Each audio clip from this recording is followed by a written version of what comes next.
welcome back to my channel. I'm Coach Shika, the founder of One More Step, Purpose, Vision, and Relationship Coach. Okay, now let's get started. Let's get the administration things out the way, right? If you have not picked up my book, The Realization of Irrelevance, Finding Your You After the Military, please do so. You can find it on Amazon. However, get your autographed copy on my website, www.onemore-step.com, right? Get an autographed copy. And don't forget, you can also on my website and get my downloadable, which is workbook so that you can be who you want to be and do what you want to do. Okay, this is downloadable. You can download it on my website. Now, today's episode is talking about, listen, this one is a much needed. This one I am talking about 4 things you can do if your military marriage is in trouble. 4 things. Listen, you guys know all marriages take work. I've said it before in my other video. All marriages take work. All marriages have obstacles in which they endure, right? But uniquely, the military have more obstacles than anybody else, okay? We have the dreaded deployments. We have the dreaded separations because one person have the PCS without the family. We have those schools that we have to go to. We got field problems. We got all kind of stuff that we have to go through that civilians won't have to endure. So our relationships are a little bit more unique, and we have a little bit more obstacles to overcome than anybody else. But at the end of the day, relationships are relationships.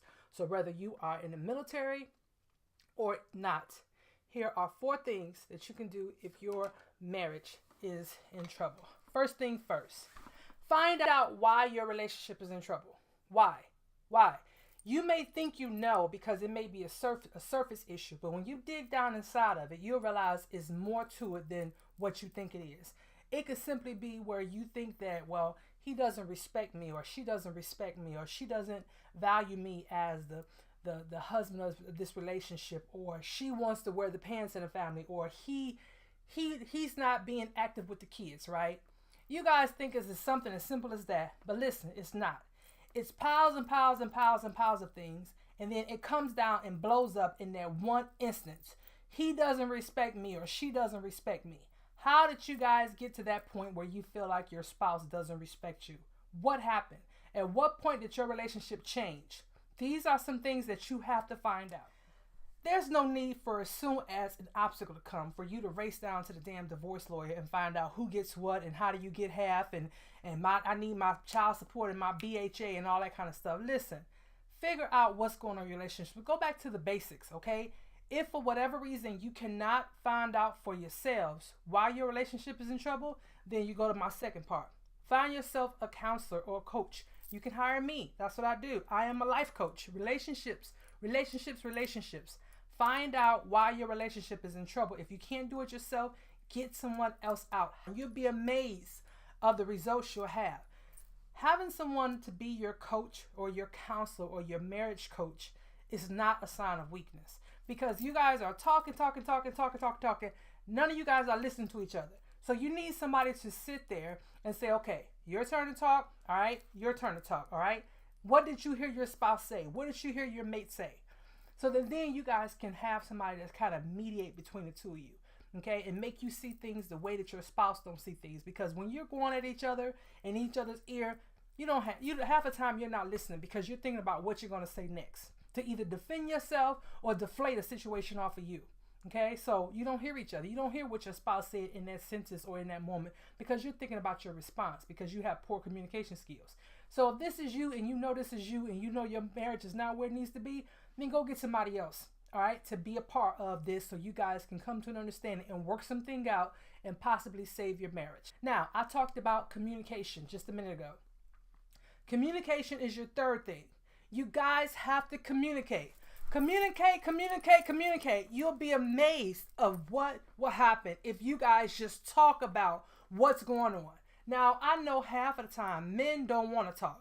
Girls, we want to talk about everything. And when you do communicate with each other, when there's a problem in your relationship, make sure that whatever you communicate has value. Make sure it's something that's going to help save your relationship. Open up, talk about your feelings, talk about what you would like to happen or what you like from your spouse or what you feel like you're not getting or what you think can improve your relationship. When you do talk, it's okay to talk about all that other stuff. But if your marriage is having troubles, you need to start talking to each other. Communicate, communicate, communicate. The last thing I want to talk about, which is number 4, is understand your mate's love language. Everyone has a different love language. It could be physical touch.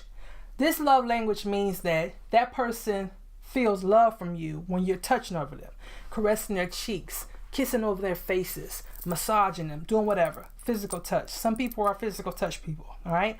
Other people like acts of service. So in other words, you've done something nice for them out of the kindness of your heart. You know, you decided to pick up their laundry at the cleaners without them telling you about it, right? That's acts of service. Or you decided to, you know, buy them a nice dress because you knew that there was an event coming up and you wanted her to look nice. Or you decided to do his laundry or whatever and you know, buy him new underwear.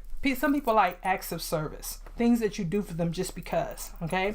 Another thing is word affirmations. Words of affirmation. Some people like to be told, I love you on a regular basis. I love you. I think the world of you. Hi there. I wanted to call and tell you I love you. Okay? Some people like words of affirmation. The 4th love language is quality time. They don't have to be touched on. They don't have to, you know, get gifts or anybody. They just want quality time. Other words, just sit and cuddle with each other and just talk or not talk. You guys could just sit there. They just want your time. They want you to be in their presence. All right. And then last but not least, number 5, we have gifts, receiving gifts. Some people like to show their love by giving you gifts. Okay. I know a lot of people that are like this. Sometimes people have more than one love language. Some people like to give gifts. And then some people like for me personally, I'm a physical touch and gift giving person. I like to give gifts, I like to receive gifts, and I'm physical touch. Those are my love language.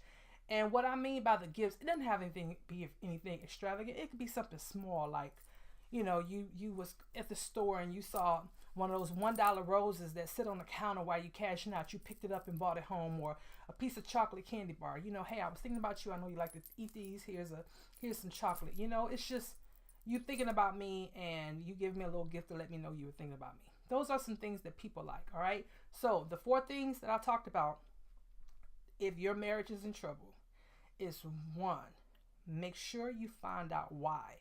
What's causing a rip in your relationship right now? And if you guys can't figure it out, then 2, hire a person that can come in as a third party to assist you in your relationship, all right? All right?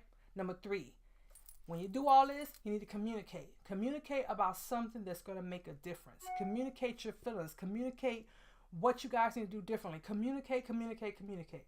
And last but not least, understand your spouse's love language. All right? That's number 4. You can also go on 5 Love Languages website and take an exam on there. If for whatever reason you don't understand what your love language is, go on there, take the test. It's free to sign up. All you got to do is Google 5 Love Languages exam.